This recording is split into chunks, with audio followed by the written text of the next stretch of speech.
జడ్చర్ల నియోజకవర్గంలో రైతు రుణమాఫీ గురించి ఈరోజు అగ్రికల్చర్ ఆఫీసర్స్ని ఇక్కడికి పిలవడం జరిగింది అధికారికంగా. ఈరోజు మీటింగ్లో ఎవరికైతే రుణమాఫీ కాలేదో వాళ్ళ గురించి డీటెయిల్స్ కావాలని చెప్పి అడగడం జరిగింది. మన జడ్చర్ల నియోజకవర్గంలో ఇప్పటికే దాదాపు 207 కోట్ల రూపాయలు రుణమాఫీ జరిగింది. ఈ 207 కోట్ల రూపాయలు దాదాపు 26,000 మందికి రుణమాఫీ జరిగింది.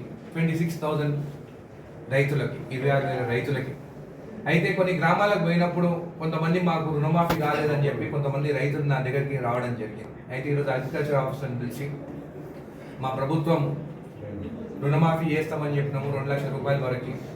మా సీఎం గారు కూడా చెప్పినారు 2 లక్షల రూపాయల పైన ఎవరికైనా ఉంటే వాళ్ళ డిఫరెన్స్ అమౌంట్ పే చేస్తే 2 లక్షల రూపాయలు కూడా విడతల వారిగా అది కూడా రుణమాఫీ చేస్తామని చెప్పి కూడా మాకు చెప్పడం జరిగింది.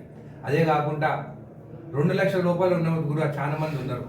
ఆ డేటా కావాలని చెప్పేసి అగ్రికల్చర్ ఆఫీసర్కి చెప్పడం జరిగింది. ఎందుకంటే కొంతమందికి ఆధార్ కార్డు మిస్ మ్యాచ్ అవ్వడం వల్ల, కొంతమందికి వాళ్ళ హస్బెండ్ 1,50,000, భర్త 1,50,000 ఒక బ్యాంక్లో లోన్ ఉంటే, భార్యకి 1,50,000 రూపాయలు ఇంకొక బ్యాంకులో లోన్ ఉంటే వాళ్ళకి అమౌంట్ ఎట్లా పే చేయాలి, ఇంకా కొంతమందికి పిల్లలకి పెళ్ళైనా కానీ కూడా అప్డేట్ కాలేదు. ఇలాంటి వాళ్ళ అందరి డేటా ప్రతి గ్రామంలో ఈరోజు డబ్బు సాటించి రేపటి నుండి 10 రోజుల వరకు ప్రతి గ్రామంలో అగ్రికల్చర్ ఆఫీసర్స్ పర్యటించి డేటా మొత్తం రైతుల నుంచి ఎవరికి అయ్యింది ఎవరికి కాలేదో ఆ డేటా అంతా సేకరించి ఎవరికైతే కాలేదో ఖచ్చితంగా నేను మా డిప్యూటీ సీఎం బట్టి విక్రమార్క గారి దగ్గరికి వెళ్ళి ఇవందరికి వీళ్ళకి కూడా మొత్తం రైతు రుణమాఫీ చేయిస్తానని చెప్పి కూడా మాటిస్తూ 2 లక్షల పైన ఉన్న వారికి కూడా ఎట్లయితే మా సీఎం గారు చెప్పినారో ఆ అడిషనల్ అమౌంట్ కూడా వాళ్ళు పే చేస్తే వాళ్ళకు ఒక డౌట్ ఉన్నది, ఇప్పుడు పే చేస్తే మాకు ఎప్పుడు వస్తుందని చెప్పేసి త్వరలోనే మా ప్రభుత్వం కూడా అది దాని గురించి కూడా డీటెయిల్స్ ఇవ్వడం జరుగుతుంది. ఎప్పుడు వాళ్ళకి కూడా రుణమాఫీ జరుగుతుందని చెప్పేసి తక్కువ అమౌంట్ ఉన్న వాళ్ళకి కూడా మీరు పే చేయండి, దాని తర్వాత మీకు రుణమాఫీ జరుగుతుంది. మీకు కావాల్సిన మళ్ళీ లోన్ తీసుకోండి. మళ్ళీ నేను బ్యాంకర్స్ని కూడా బుధవారం నాడు వాళ్ళని కూడా పిలవడం జరుగుతుంది. వాళ్ళ దగ్గర కూడా డేటా తీసుకుంటాను. తీసుకొని ఎవరికైతే రుణమాఫీ అయిందో వాళ్ళకి మళ్ళీ లోన్స్ కూడా ఇవ్వమని చెప్పి కూడా చెప్పడం జరుగుతుంది. ఇంకా రైతులను కూడా ఇబ్బంది పెట్టొద్దని చెప్పి కూడా బ్యాంకర్స్కి చెప్పడం జరుగుతుంది.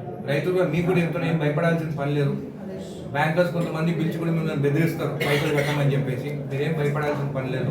అట్లాంటి ఏమైనా ఉంటే నా దృష్టికి తీసుకురండి, నేను బ్యాంకర్స్తో మాట్లాడతాను.